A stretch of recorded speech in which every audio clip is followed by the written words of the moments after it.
Hey, let's ferment these.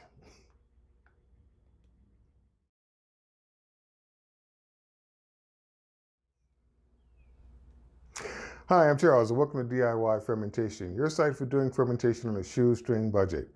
If you like what you see here, then please click on the subscribe notify buttons below, and I will try and do one of these once a week. For this recipe, we're going to be using approximately 4 pounds of dark, sweet, pitted cherries. We've got 1 lemon, yeast, about 4 cups of sugar, about 1 gallon of water, straining bag, potato masher, and something to ferment it in. Let's begin the process of extracting the juice and sterilizing the cherries at the same time. Let's go ahead and begin emptying our cherries.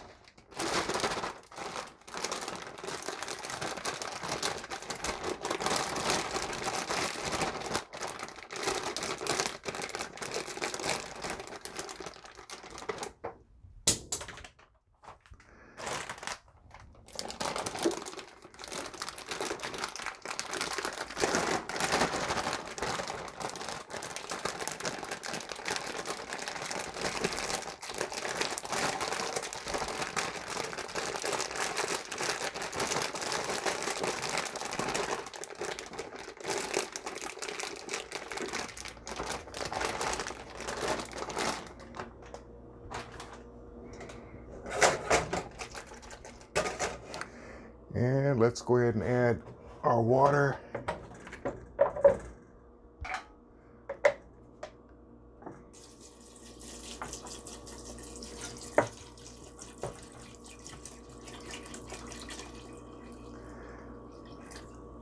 I'm only going to add about half the amount of water, say half a gallon. And we're going to go ahead and bring that to a boil. And the reason why I'm only using half a gallon of water to start is that the cherries themselves are going to have a fair amount of juice. And since we're only making a 1 gallon batch, I want to make sure that I don't add too much water that basically is going to end up being potential wine that I'll have to discard. So we'll bring that to a boil. And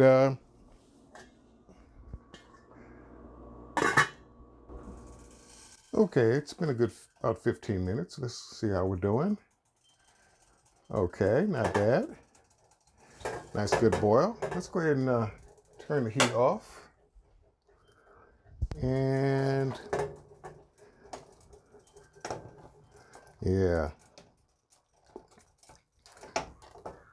we can go ahead and add our sugar at this time.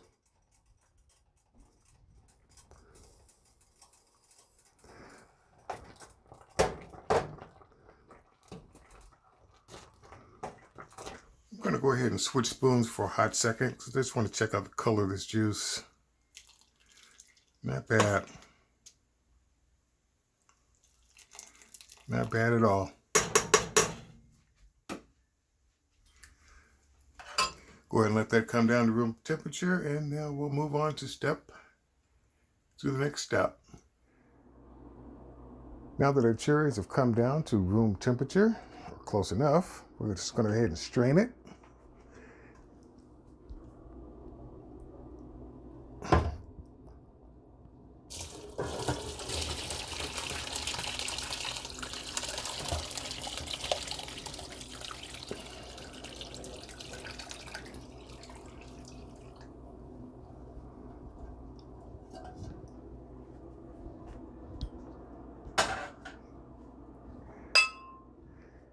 And then we want to begin to squeeze out as much juice as possible before we put everything through a straining bag.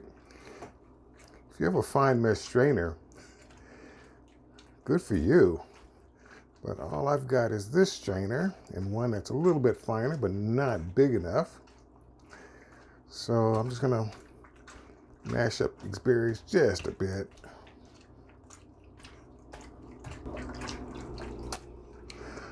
All right, that looks good enough.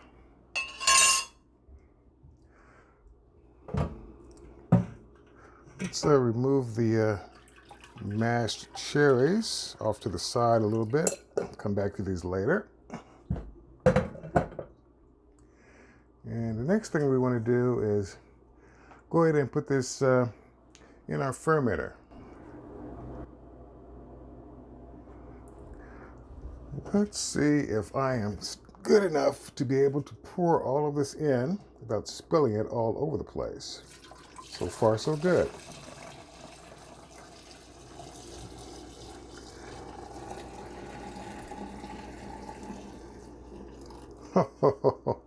Not bad. I have to congratulate myself on that. Now with all of these skins that we just had done, I'm going to go ahead and put those in the straining bag as well.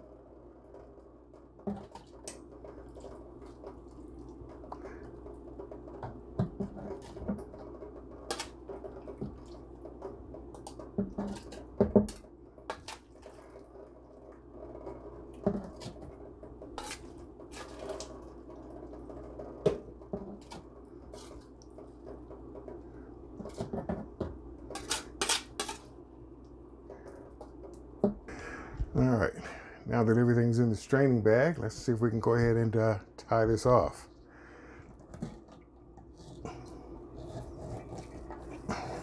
Squeeze a little bit, give it a little room to work with.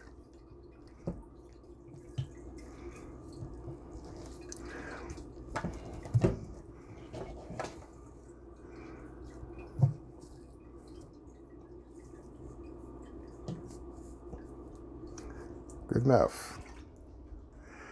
Okay, that's done. Now, normally, in my earlier videos, you would have seen me doing this little pour operation over my dining room table. But with this cherry juice being the way it is, I'm glad I did this in the sink, because there is quite a bit of a little bit of splatter around the back of the sink. So now I'm just going to add enough water just to bring my volume up to 1 gallon-ish. That's about right. Still had just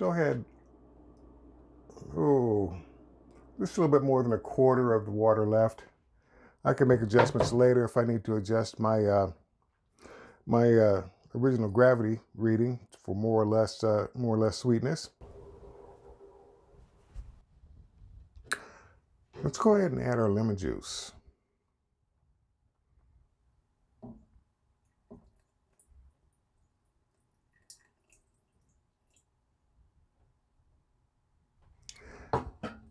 And just give that a quick little stir.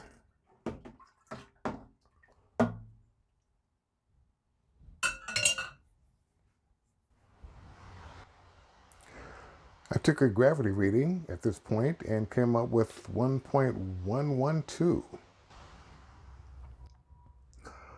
All that remains to be done now is simply adding in our yeast, or pitching our yeast, as some would have it. And all you want to do, for the most part, is just sprinkle it around.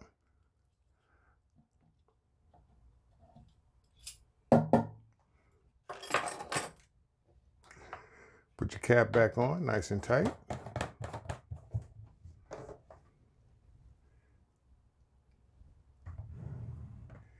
And then just put it away.